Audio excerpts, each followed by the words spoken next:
Hello दोस्तों, स्वागत है आप सभी का इस वीडियो में। दोस्तों आज हम कक्षा 10वीं की अध्याय 2 बहुपद को कर रहे हैं। दोस्तों इस वीडियो में हम बहुपद की परिभाषा के बारे में जानेंगे, रैखिक बहुपद, द्विघात बहुपद, त्रिघात बहुपद और बहुपद की घात क्या होती है, और रैखिक बहुपद के शून्यक और द्विघात बहुपद के शून्यकों के बारे में जानेंगे।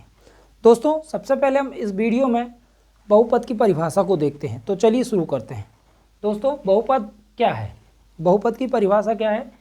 चर, अचर गुणांक और घात वाले बीजगणितीय व्यंजक बहुपद कहलाते हैं। दोस्तों चर राशि और अचर गुणांक और घात से मिलकर एक बीजीय व्यंजक जो आता है उसको हम क्या बोलेंगे? बहुपद कहेंगे। जैसे देखिए एक्स की घात 2, 2x की घात 3, 3/2x धन 5 और ए एक्स की घात 2 धन बी एक्स धन सी, 2x की घात 2 ऋण 7x धन 3 व 3x की घात 3 धन 4x की घात 2 ऋण 5x धन 9 इत्यादि सभी क्या हैं? बहुपद हैं। दोस्तों बहुपद को हम पी एक्स से दर्शाते हैं। बहुपद को सामान्यतः काहे से दर्शाया जाता है? पी एक्स से। आपको पी एक्स लिखा है मतलब वो क्या है? बहुपद है। जैसे पी एक्स बराबर 3x की घात 3 धन 4x की घात 2 ऋण 5x धन 9, ये सभी क्या हैं? बहुपद हैं। यदि पी एक्स लिखा है कहीं भी तो हम उसे क्या बोलेंगे कि वो बहुपद है। अब ये बहुपद नहीं होते, ऐसे कौन से बीजीय व्यंजक हैं जो बहुपद नहीं कहलाएंगे? दोस्तों जिस बीजीय व्यंजक में चर की घात यदि ऋणात्मक आती हो तो वो बहुपद के अंतर्गत नहीं आएंगे। जैसे देखिए 3x की घात ऋण 2, यहाँ पे x की घात ऋण 2 लिखी है, मतलब ये ऋणात्मक घात है। यदि किसी भी चर की घात ऋणात्मक हो तो वो बहुपद नहीं होगा। जैसे y की घात ऋण 3, 6x की घात ऋण 4 सभी क्या हैं? बहुपद नहीं हैं। जिसमें भी चर की घात ऋणात्मक आ जाए वो बहुपद नहीं होंगे। दूसरा, वह पद जो चर से विभाजित हो, मतलब यदि कोई पद चर से विभाजित हो, यानी चर का भाग चर में जैसे चर से विभाजित हो, जैसे 1/x या 2/x धन 2, ये सभी क्या हैं? बहुपद नहीं है। जो कोई भी पद यदि चर से विभाजित है तो वो बहुपद के अंतर्गत नहीं होते। अब तीसरा पॉइंट, वह बीजीय व्यंजक जिसमें चर की घात भिन्न के रूप में ना हो। जैसे अपन लिखते हैं कर्णी x, अब कर्णी को हम 1/2 के रूप में लिखते हैं। अब ये भिन्न है कि नहीं है? तो भिन्न के रूप में नहीं होना चाहिए चर की घात। चर की घात केवल धनात्मक पूर्णांक के रूप में होना चाहिए, तो तभी वो क्या कहलाएगा? बहुपद कहलाएगा। जैसे कर्णी x बराबर क्या लिख सकते हैं? x की घात 1/2 या 3 कर्णी x क्या लिख सकते हैं? x की घात 3, ये सभी बहुपद नहीं हैं। तो 3 इसके पॉइंट हैं। पहला है यदि बहुपद में यानी कि बीजीय व्यंजक में चर की घात ऋणात्मक नहीं होना चाहिए, पद किसी भी पद से विभाजित नहीं होना चाहिए चर, और भिन्न के रूप में नहीं होना चाहिए। चर की घात भिन्न के रूप में नहीं होना चाहिए। तो ये बहुपद की परिभाषा थी। और अब ऐसे कौन से बीजीय व्यंजक है जो बहुपद नहीं कहलाएंगे, ये थे उसके 3 पॉइंट। अब बहुपद की घात देखिए दोस्तों, जैसे हमने कोई भी बहुपद लिखा उसमें चर की घात जो भी रहेगी सबसे बड़ी, जैसे लिखा है किसी बहुपद पी एक्स में चर की अधिकतम घात को बहुपद की घात कहते हैं। जैसे देखिए मैंने लिखा पी एक्स बराबर 3x धन 3। अब यहाँ पे आपको कुछ नहीं दिख रहा, मतलब कितना है? 1। अब इस चर की घात क्या दिख रही है आपको? 1 दिख रही। तो हम क्या कह सकते हैं? मैं बहुपद की घात क्या है? 1 है। यानी कि सबसे बड़ा मान जो चर की जो सबसे बड़ी घात होगी वो क्या कहलाएगी? बहुपद की घात। जैसे दोस्तों देखिए इसमें बहुपद की घात कितनी है, मतलब चर की घात कितनी है? 2। तो इसमें बहुपद की घात क्या हो गई? 2। इसमें 3, इसमें कुछ नहीं मतलब कितना? 1। इसमें कुछ नहीं मतलब 1।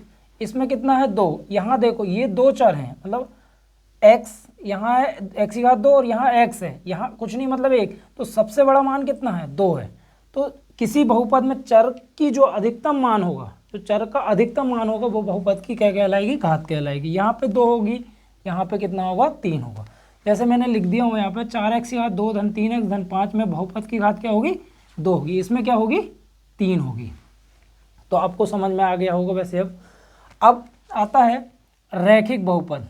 दोस्तों हमने अभी जाना कि रैखिक बहुपद क्या है, यानी जिस बहुपद में चर की अधिकतम घात क्या हो? 1 हो, केवल 1 हो, वो क्या कहलाएगा? रैखिक बहुपद कहलाए। यानी किसी भी बहुपद में चर की अधिकतम घात एक होना चाहिए, तो वो क्या कहलाएगा, रैखिक बहुपद कहलाएगा। जैसे ए एक्स धन बी, अब इसमें देखिए कुछ नहीं लिखा है एक्स की घात, तो क्या लिखिए एक। यहाँ जैसे 2x धन 5, 4x धन 3, 5x धन 4, सभी क्या है, रैखिक बहुपद हैं। यानी किसी भी बहुपद में चर की अधिकतम घात कितने होनी चाहिए, एक होना चाहिए। अब आता है हमारा द्विघात। द्वि यानी क्या होता है, दो, घात यानी दो घात वाले, यानी जिस बहुपद में चर की अधिकतम घात कितनी हो, दो हो। हमें देखना है कि दो लगी है या नहीं लगी। यदि उसकी घात दो है, अधिकतम सबसे बड़ा मान दो है, तो वो क्या कहलाएगा, द्विघात बहुपद कहलाएगा। हमें पदों को नहीं देखना है कि वो कितने पद वाला है, हमें सिर्फ घात देखना है। घात कितनी है, दो है तो वो द्विघात है, एक है तो रैखिक बहुपद है। अब आता है जैसे ए एक्स की घात 2 धन बी एक्स धन सी, इसमें एक्स की घात अधिकतम क्या है, 2 है। जैसे एक्स की घात 2, 2x, 4x की घात 2 धन 2x ऋण 7, एक्स की घात 2 धन 7, 2। अब त्रि यानी क्या होता, तीन, त्रिघात, तीन घात वाले बहुपद, जिस भी बहुपद में चर की अधिकतम घात क्या होगी, तीन होगी, तो वो क्या कहलाएगा, त्रिघात कहलाएगा। तो दोस्तों आपको समझ में आ गया होगा वैसे। अब रैखिक बहुपद के हम क्या निकालते हैं, शून्यक निकालते हैं। दोस्तों अभी हमने क्या जाना, रैखिक बहुपद क्या होते हैं, जिस बहुपद में चर की अधिकतम घात एक होती है वो बहुपद क्या कहलाते हैं, रैखिक बहुपद कहलाते हैं। जैसे मैंने लिखा ए एक्स धन बी, अब इसका हमें क्या निकालना है, शून्यक निकालना है। तो क्या मान लेते हैं हम, बराबर में 0, हम बी का क्या करेंगे, पक्षांतर, तो ए एक्स बराबर क्या हो जाएगा, माइनस बी। अब कोई भी चीज़ यानी चर के साथ गुणांक में क्या है, ए है, तो कोई भी चीज़ गुणा में होती है कहाँ में जाती है, भाग में, तो क्या हो जाएगा, x बराबर माइनस बी बटे ए। तो रैखिक बहुपद के शून्य क्या होते हैं, x बराबर माइनस बी बटे ए। अब दोस्तों अब हम जानते हैं बहुपद के शून्यकों एवं गुणांकों में संबंध जानते हैं। अब देखते हैं, देखिए यदि हमारे पास कोई अल्फा बीटा द्विघात बहुपद है, द्विघात बहुपद यानी क्या होता है, जिस बहुपद में जिस बीजीय व्यंजक में चर की घात क्या होती है, अधिकतम 2 होती है। जैसे ए एक्स की घात 2 धन बी एक्स धन सी, ये एक द्विघात बहुपद है, उसके शून्यक क्या है, अल्फा और बीटा। तो द्विघात बहुपद के दो से ज़्यादा शून्यक नहीं होते हैं ना। द्विघात बहुपद में आप याद रखिएगा, कोई भी द्विघात बहुपद में 2 से ज़्यादा शून्यक कभी नहीं होते। तो के शून्यक हो तो अल्फा धन बीटा बराबर होता है शून्यकों का योग बराबर होता है माइनस बी बटे ए, बराबर होता है माइनस कोष्टक के अंदर एक्स का गुणांक बटे एक्स वर्ग का गुणांक। तो आपको ये याद रखना है, क्योंकि अभी अपन हल करेंगे तो ये लगेगा हमको, है ना। क्या होता है, अल्फा धन बीटा बराबर शून्यकों का योग, देखो ये धन है तो क्या हो गया ये योग, तो अल्फा धन बीटा बराबर क्या हो गया, शून्यकों का योग बराबर होता है माइनस बी बटे ए, बराबर होता है माइनस कोष्टक के अंदर एक्स का गुणांक बटे एक्स वर्ग का गुणांक। ये भी अपन जब द्विघात बहुपद को हल करेंगे तो और अच्छे से मैं समझा दूंगा। अब अल्फा इंटू बीटा बराबर क्या, तो इंटू एक क्यों, गुणा है तो गुणनफल बोलेंगे, तो शून्यकों का गुणनफल बराबर होता है सी अपॉन ए बराबर अचर पद बटे एक्स वर्ग का गुणांक। तो आपको ये 2 पॉइंट याद रखना है जब हम 2.2 प्रश्नावली को करेंगे। तो दोस्तों ये आपको परिचय समझ में आया हो। अब हम करते हैं उदाहरण 1 को।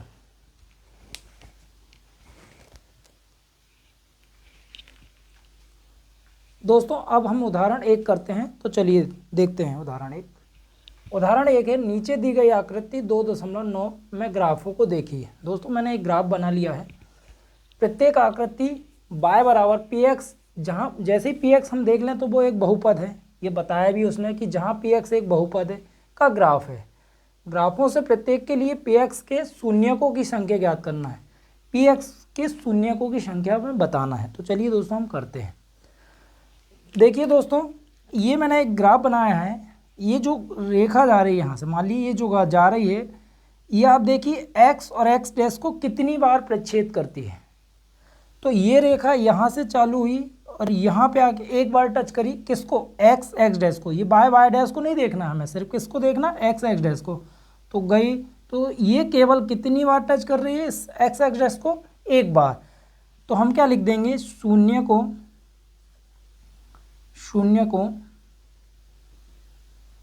की संख्या संख्या एक, शून्यकों की संख्या एक है, क्योंकि ग्राफ एक्स अक्ष को केवल एक बार प्रतिच्छेद करता है।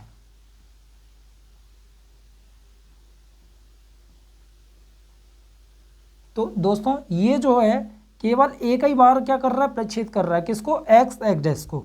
यदि वो दो बार करेगा तो हम शून्यकों की संख्या कितनी लिखेंगे, दो। अब दूसरा देखते हैं, ये देखना, अब यहाँ से चालू हुई एक जे, फिर आया तो कितने बार करेगा, दो बार। तो एक्स एक्स को कितने बार प्रतिच्छेद कर रहा है वो, दो। तो क्या लिखेंगे हम, शून्यकों की संख्या दो है, क्योंकि ग्राफ एक्स अक्ष को एक्स अक्ष को केवल दो बार प्रतिच्छेद करता है।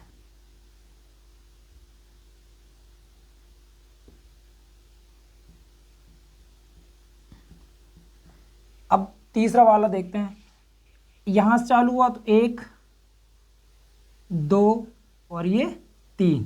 तो इसमें शून्यकों की संख्या क्या होगी, तीन होगी। तो लिख दीजिए शून्यकों की संख्या कितनी है, तीन है। क्यों है, क्योंकि ग्राफ एक्स अक्ष को केवल तीन बार प्रतिच्छेद करता है। देख रहे हैं ना हम, यहाँ से चालू हो तो एक, दो और ये तीन। यदि तीन बार टच करे तो तीन उसके शून्यकों की संख्या होगी। अब देखते हैं नेक्स्ट, यहाँ से चालू हुआ तो ये एक, केवल एक ही आएगा। क्यों, क्योंकि वो एक ही बार प्रतिच्छेद कर रहा है। हमें ये बाय डैश में नहीं देखना कि बाय डैश में काट रहा है, सिर्फ किस में देखना, एक्स एक्स डैश में। तो शून्यकों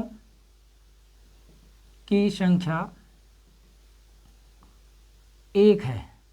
क्यों है, क्योंकि ग्राफ एक्स अक्ष को केवल एक ही बार क्या कर रहा है, प्रतिच्छेद कर रहा है। अब यहाँ पे आप देखिए, यहाँ से चालू तो ये एक ही बार टच कर रहा है, तो क्या आएगा, शून्यकों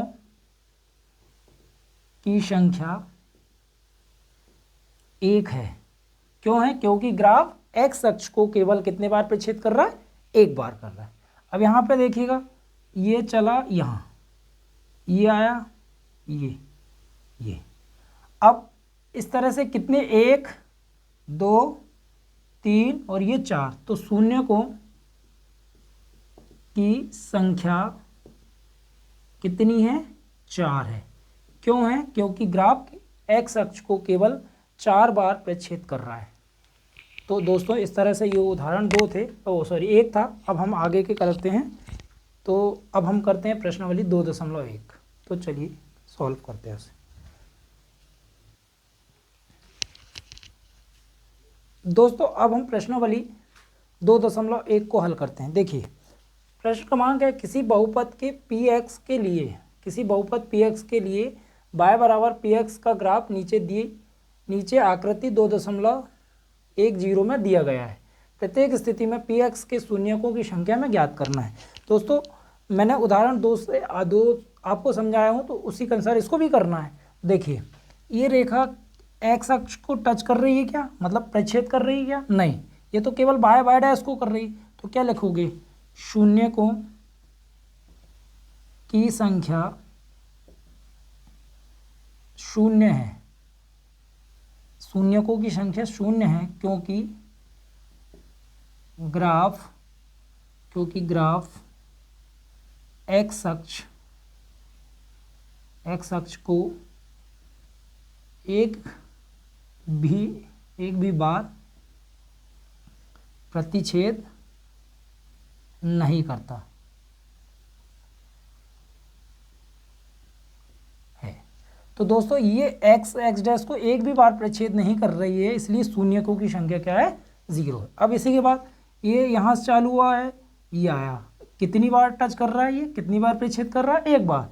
तो क्या लिखोगे, शून्यकों की संख्या एक है, क्योंकि ग्राफ एक्स अक्ष को को एक बार प्रतिच्छेद करता है। ठीक है। अब तीसरा, ये गया 1,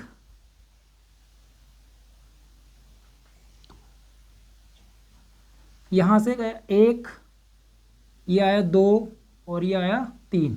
तो इसमें शून्यकों की संख्या कितनी आएगी? 3। तो क्या लिख दोगे? शून्यकों की संख्या कितनी है? 3 है। क्यों? क्योंकि ग्राफ एक्स अक्ष को 3 बार प्रतिच्छेद करता है। तो आप लिख लोगे या ऐसा लिख देना आप, क्योंकि ग्राफ एक्स अक्ष को 3 बार प्रतिच्छेद करता है। अब आता है चौथा, यहाँ से देखिए ये 1 हो गया, ये 2। तो क्या लिखोगे? शून्यकों की संख्या क्या 2 है। क्यों है? क्योंकि ग्राफ एक्स अक्ष को 2 बार क्या कर रहा है? प्रतिच्छेद कर रहा है। अब यहाँ से देखिए 1, 2, ये 3 और ये 4। तो 4 बिंदुओं पर क्या कर रहा है? प्रतिच्छेद कर रहा है। तो क्या लिखोगे? शून्यकों की संख्या 4 है, क्योंकि ग्राफ एक्स अक्ष को 4 बिंदुओं या 4 बार प्रतिच्छेद करता है। तो यहाँ पे देखिएगा, यहाँ से 1, 2 और ये 3। तो क्या लिखोगे? शून्यकों की संख्या 3 है, क्योंकि ग्राफ एक्स अक्ष को 3 बिंदुओं या 3 बार प्रतिच्छेद करता है। तो इस तरह से दोस्तों ये प्रश्नावली 2.1 थी, इसका हल मैंने करवा दिया। अब दोस्तों हम नेक्स्ट वीडियो में द्विघात समीकरण के शून्य ज्ञात करेंगे और उनके बीच संबंध स्थापित करें। दोस्तों यदि वीडियो पसंद आता तो प्लीज़ आप लाइक कीजिए, शेयर कीजिए और अपने दोस्तों को शेयर कीजिए। दोस्तों आपके प्यार और लाइक की वजह से, शेयर करने की वजह से हमें मोटिवेट मिलता है। तो प्लीज़ आप लाइक कीजिए, शेयर कीजिए और सब्सक्राइब कीजिए। Thank you.